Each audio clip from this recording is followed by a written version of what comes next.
దాని గురించి అసలు మనం ఎక్కువ విశ్లేషణ ఆలోచన చేయాల్సిన అవసరమే లేదు అని అంటున్నారు. మీరే పేపర్లంతా అప్పు అనేది ఒక బూటకం, మంచిది. ఒకవేళ అప్పు అనేది ఒక బూటకం అయితే ఇది ఆంధ్రప్రదేశ్ రాష్ట్రానికి మాత్రమేనా, లేకుంటే ప్రపంచానికంతా అప్పు ఒక బూటకమా? అంటే ఒక ఇంటికి పోతాము, ఇప్పుడు చంద్రబాబు నాయుడు గారు చెప్పే ప్రకారము ఎవరన్నా కానీ వాళ్ళకి అప్పు ఉందంటే భయం అవసరం లేదు, అదొక బూటకం. అంటే ఇప్పుడు మనకు అప్పు ఉందంటే బూటకం కదా, బూటకం ఏముంది, అదొక మిత్తు. ఇంకేం అప్పు ఉంటే బ్యాంకుకి కట్టే పనిలే, మనిషికి కట్టే పనిలే, బూటకం కదా.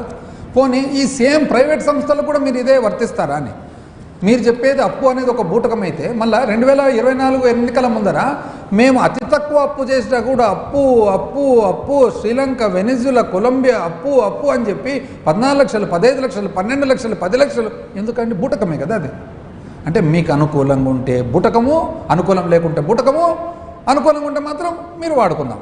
పోనీ ప్రైవేట్ సంస్థలకు కూడా అప్పు బూటకమేనండి, హెరిటేజ్కి కూడా అప్పు బూటకమేనా?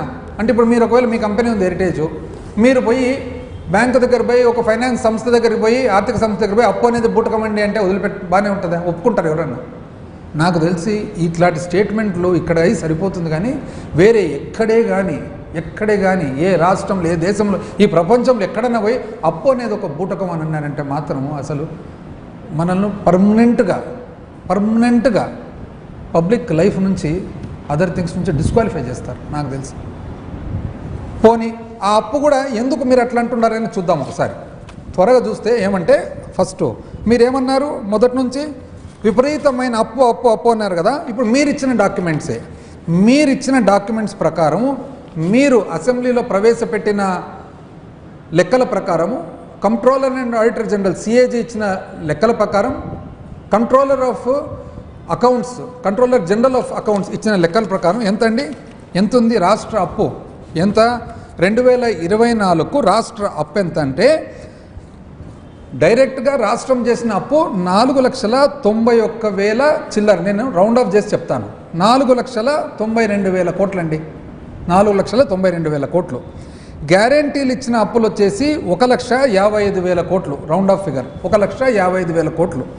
రెండు కలిపితే 6,47,000 కోట్లు. 6,47,000 కోట్లు. ఒకవేళ కరెంటు డిపార్ట్మెంట్కు సంబంధించిన కూడా కలుపుకుంటే, కరెంటు డిపార్ట్మెంట్ వాస్తవానికి 2014-19లో వాళ్ళు చేసిన అప్పు మేము దిద్దినాం కొద్దిగా, అది కలిపితే కూడా ఎంత వస్తుందంటే 7,22,000 కోట్లు, రౌండ్ ఆఫ్ ఫిగర్ సగటుగా 7,22,000 కోట్లు. అంటే మేము దిగిపోయే నాటికి 7,22,000 కోట్లు అండి. 7,22,000 కోట్లలో మీరు చేసిన అప్పు ఎంత అంటే, మీరు చేసిన అప్పు అనుకోండి, మీకు ఆనవాయితీగా వచ్చినది అనుకోండి, ఎంత? 3,90,000 కోట్లు. అంటే మా హయాంలో చేసిన అప్పు 3,31,000 చిలుకు కోట్లు, 3,30,000 కోట్లు, 31,000 కోట్లు. దాన్ని అప్పు 5, 6, 7, 10, 12 ఇష్టాంతరానికి నోటికి ఏది వస్తే అది ఎంత అధ్వానమైనది చూడండి. చివరకు అసలు మీరు అన్నారు కదా ఫిజికల్ డెఫిసిట్ అంటే ఒక బూటకం అని. ఎందుకు అంటున్నారు బూటకం అని అంటే చెప్తా ఎందుకు మీరు అంటున్నారంటే, 2019-20లో మా హయాంలో ఫిజికల్ డెఫిసిట్ మీరు ఏదైతే బూటకం అని అన్నారో, రౌండ్ ఆఫ్ ఫిగర్స్ చెప్తానండి, 39,500 కోట్లు. 2021లో 55,000 కోట్లు. ఎందుకు? కోవిడ్ సంవత్సరం కాబట్టి. 21-22లో 25,000 కోట్లు. 22-23లో 52,500 కోట్లు. 23-24లో 62,500 కోట్లు, రౌండ్ ఆఫ్ ఫిగర్. కానీ 24-25 వచ్చేటప్పటికి మీరు ఎంత అండి చేసిండేది? 81,000 కోట్లు చేసినారు. 20,000 కోట్లు ఒకటే సంవత్సరం పెంచినారు. 25-26 ప్రొవిజనల్ ఫిగర్స్ 81,500 కోట్లు. అందుకనే మీరు చెప్తున్నారు ఇది అవసరం లేదు అని అంటున్నారు. మీరు అంటున్నారు కదండి, మొన్న ప్రైమరీ డెఫిసిట్ ఒక విలేకరి ప్రశ్న అడిగినారు మిమ్మల్ని. ప్రైమరీ డెఫిసిట్ మీరు చంద్రబాబు నాయుడు గారు ఏమన్నారంటే, అప్పు మేము తక్కువ రేటుకు తెచ్చుకుంటున్నాము అంటే, దానికి ఒక విలేకరు ఏమంటారంటే, మళ్ళీ అట్టేటప్పుడు ప్రైమరీ డెఫిసిట్ ఎందుకు సార్ పెరుగుతుండేది అన్నారు. ప్రైమరీ డెఫిసిట్ అంటే అర్థమేమి? ఏదైతే మనకు ఫిజికల్ డెఫిసిట్ వస్తుందో అంటే మొత్తం మీద మనకు ఆర్థికంగా డబ్బులు తక్కువ పడతాయో, ఏదైతే అప్పు చేయక తప్పదో అందులో వడ్డీ తీసేస్తే ప్రైమరీ డెఫిసిట్ అంటారు. అంటే ప్రైమరీ డెఫిసిట్ ఎంతండి?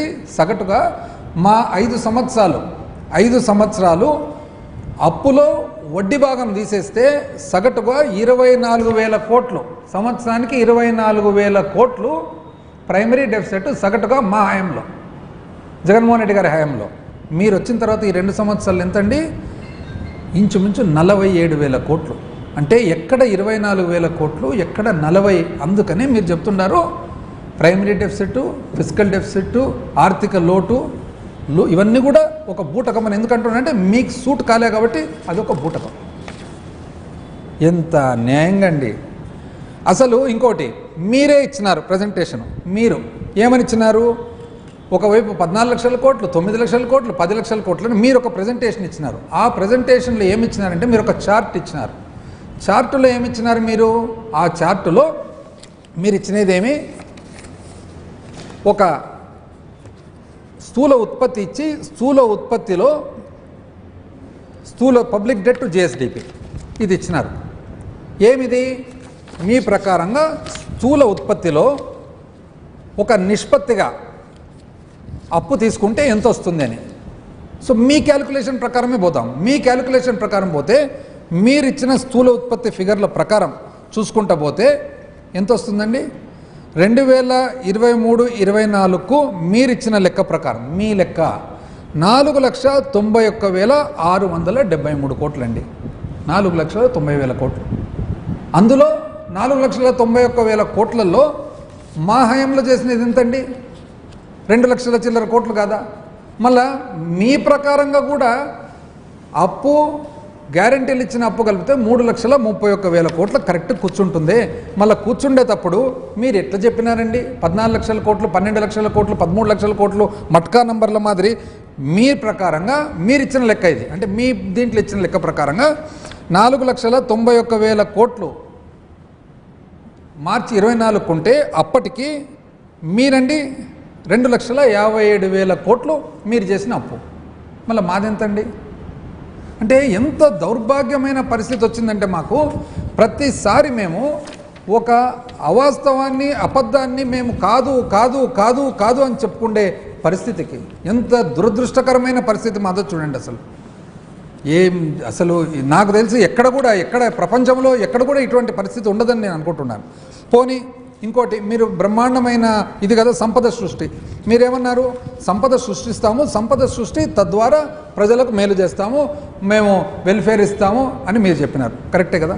కానీ ఇంత లావు బుక్కులో ఎక్కడే కానీ రెవెన్యూస్ లేదు, సంపద సృష్టి అనేది కానీ ఆదాయం కానీ లేనే లేదు. ఎందుకు లేదంటే మీరు చెప్పుకునే దానికి ఏం లేదు కాబట్టి. లేకుంటే ఎవరైనా కానీ ఒక ప్రోగ్రెస్ రిపోర్ట్, ఇప్పుడు మనం ఇంట్లో ఉంటుందండి, ఒక ఇంట్లో ఒక గృహిణి భర్తను అడుగుతుంది ఏమని చెప్పేసి, నాకు ఇంత ఖర్చు అండి అని. ఆయన అనడా మన ఆదాయం ఎంత అని? ఒక కంపెనీకి పోతే ఖర్చు చెప్పేటప్పుడు ఆదాయం మాట్లాడరా? ఒక ప్రభుత్వానికి పోతే ఖర్చు మాట్లాడేటప్పుడు ఆదాయం మాట్లాడరా? అసలు ఆదాయం గురించి ఒక్క చోట లేదు దీంట్లో, ఒక్క చోట కూడా. ఇంత లావు బుక్కు 80 పేపర్లలో ఒక్క చోట కూడా లేదు. ఎందుకు లేదంటే నేను చెప్తా ఎందుకు లేదంటే, దానికి మీ టైంలో మీరు చేసిన అద్భుతమైన పరిపాలన వలన ఏమైందంటే, మనము సంవత్సరం మీద సంవత్సరము ఆదాయము పెరిగిందా లేదా అని ఒకవేళ చూస్తే 2023-24కు పోల్చినట్లయితే 23-24 మేము దిగిపోయిన సంవత్సరానికి మీరు దిగిపోయిన సంవత్సరానికి పోల్చినట్లయితే, అదేవిధంగా 2024-25 నుంచి 25-26 నెక్స్ట్ సంవత్సరం పోల్చినట్లయితే ఎంత వస్తుందంటే స్టేట్స్ ఓన్ రెవెన్యూస్ కేవలం 2% మాత్రమే. కేవలం 2% మాత్రమే 23-24తో 24-25 పోలిస్తే. అదే మేము 10% తక్కువ ఏ రోజు లేవు. కానీ మాకు పరిపాలన రాలే, మీకు పరిపాలన వస్తుంది. మీరు 2% మా మీద మొదటి సంవత్సరం పెంచితే మీకు పరిపాలన వచ్చు, మేము 10% పెంచుతాం, మాకు మాత్రం పరిపాలన రాదు. ఏం చేస్తాం? ఆ విధంగా మీరు చిత్రీకరించగలుగుతున్నారనమాట. ఆ తర్వాత అదేవిధంగా 24-25 నుంచి మళ్ళీ పోల్చినట్లయితే సేమ్ అదే పరిస్థితి చేసుకుంటూ వచ్చి లాస్ట్కు చివరకు ఏ స్థాయికి వచ్చినారంటే మైనస్ పరిస్థితికి వచ్చినారు. -3.2 పరిస్థితికి వస్తారు. -3.2 పరిస్థితికి వస్తారు. కానీ మీరు చెప్పేది ఏమంటే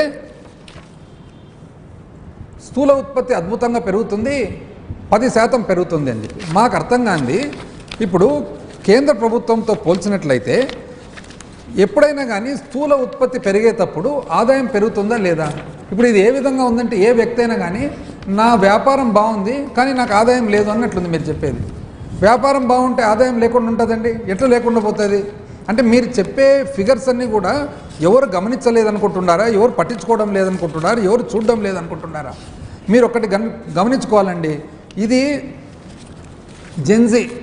జెన్జీ యుగంలో యువకులందరూ కూడా ప్రతి ఒక్కరూ అన్ని సబ్జెక్ట్ నాలెడ్జు పూర్వం మాదిరి ఏదో మనం చెప్తే అందరు నమ్మేస్తారు అనుకోద్దండి. ఇప్పుడు ఉదాహరణకు కేంద్ర ప్రభుత్వం ఇచ్చిన ఫిగర్స్ ప్రకారము భారతదేశంలో వాళ్ళు ఏమంటున్నారు, 9% మా స్థూల ఉత్పత్తి పెరిగింది అంటున్నారు. ఆదాయం ఎంత పెరిగిందంటే వాళ్ళు అంటున్నారు 6% పెరిగింది అంటున్నారు. అంటే భారతదేశం ఏమంటుందంటే మాది 9% స్థూల ఉత్పత్తి పెరిగింది, ఆదాయం 6% పెరిగింది. మీరేమంటున్నారంటే మాది భారతదేశంలోనే ఫస్ట్ 10.75% పెరిగింది కానీ ఆదాయం మాత్రం -3.22. అద్భుతమైన పరిస్థితి ఉన్నప్పుడు ఆదాయం ఎక్కడైనా మైనస్ ఉంటుందండి? అంటే ఎట్లా మీకు ఎట్లా అనుకూలం ఉంటే అట్లా మాట్లాడేది అనేది ఒక అలవాటు అయిపోయిందనమాట. అలవాటు చేసుకున్నారు, దాని ప్రకారంగా మీరు చెప్పుకుంటూ పోతారు. ఇది మాకేమంటే ప్రతిసారి మీకు ఇవన్నీ చెప్పుకుంటూ పెట్టాలంటే బాధాకరమైన పరిస్థితి. అదేవిధంగా ఇప్పుడు మీరు అద్భుతమైన పరిపాలన అన్నారు కదండి. మొన్న CAG-CGA controller and auditor general, controller general of accounts వాళ్ళు రిలీజ్ చేసిన ఫిగర్స్ ప్రకారంగా, డేటా ప్రకారంగా ఏముంది, April to December 2023-24, April to December 2025-26, 23-24, 25-26 పోల్చినట్లయితే ఆంధ్రప్రదేశ్ ఎక్కడుందండి? 22వ స్థానంలో ఉంది. అంటే మనకంటే ముందర ఎవరెవరు ఉన్నారు? అస్సాం, బీహార్, మహారాష్ట్ర, పంజాబ్, హర్యానా, ఉత్తరాఖండ్, కర్ణాటక, తమిళనాడు, రాజస్థాన్, జార్ఖండ్, వెస్ట్ బెంగాల్, సిక్కిం, ఉత్తరప్రదేశ్, కేరళ, గుజరాత్, మేఘాలయ, ఛత్తీస్గఢ్, తెలంగాణ, హిమాచల్ ప్రదేశ్, త్రిపుర, ఒడిశా తర్వాత మనం ఉండమన్నమాట. అంటే కేవలం 1.97% పెరిగినాం. కానీ మీరు చెప్పేది మాత్రం అద్భుతమైన పరిపాలన. లోటు, ఆర్థిక లోటు చూసినట్లయితే, రెవెన్యూ లోటు చూసినట్లయితే ఇది CAG రిపోర్ట్ ప్రకారంగా Andhra Pradesh records highest revenue deficit. అంటే భారతదేశంలో 25-26 సంవత్సరానికి గాను 60,285 కోట్ల రెవెన్యూ లోటు. ఏది ఆర్థిక లోటు కూడా కాదు, రెవెన్యూ లోటు. కానీ మీరు చెప్పేది మాత్రం అద్భుతమైన పరిపాలన. ఏం చెప్తాం ఇంకా ఏమనంటే, మళ్ళీ ఈ బుక్లో తలసరి ఆదాయము చాలా బాగుండింది. మీ జగన్మోహన్ రెడ్డి గారి టైంలో 2019-24లో తలసరి ఆదాయం తగ్గింది కాబట్టి పరిస్థితి బాగాలేదు. అది కూడా చూద్దామండి. ఇప్పుడు మనము తలసరి ఆదాయం అనేది చూసుకున్నప్పుడు ఎప్పుడు కూడా ఒక రాష్ట్రము ఇంకో రాష్ట్రంతో పోల్చుకునేది కాదు, ఒక రెఫరెన్స్ ఉండాలి. భారతదేశంలో ఆంధ్రప్రదేశ్ రాష్ట్రం ఎక్కడుంది, 2019-24లో ఎక్కడుంది, 2024 తర్వాత ఎక్కడుంది, 2019 ముందర ఎక్కడుంది? ఒక్కొక్క రాష్ట్రంతో ఎట్లా పోలుస్తారండి? పోల్చేటప్పుడు